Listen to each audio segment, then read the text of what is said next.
สัมพุทธัสสะ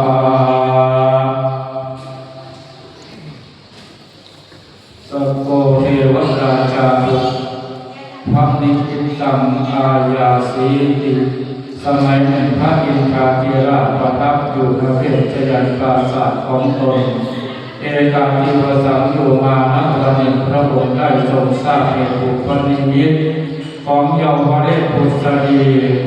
ว่านางจะสิ้นบุญราศีลงไปเกิดในเมืองพลจึงได้ชวนแม่ดวงกมลปุษดีไปสู่สวนทิพย์ในพระโนพยาน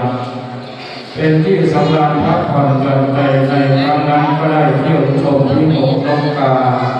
เที่ยวชมเพลินในสวนลูกกระชากตามน้ำเป็นที่สำราญพอใจแล้ว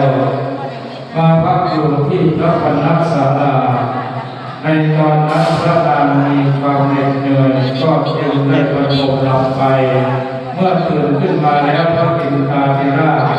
ก็จึงได้แจ้งเหตุให้แม่นางปุษดีทราบว่า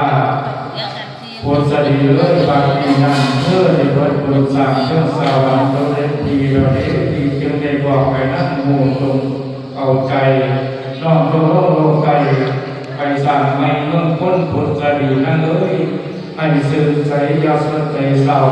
ปุษดีเอ้ยเจ้านั้นวัดบุญแล้วก็เขาสวยกับวัดแล้วต้นลาปุษดี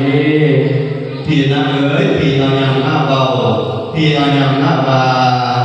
ป่วยเด็กน้อยสัมมาจากไทยพาไปแล้วนั่นสั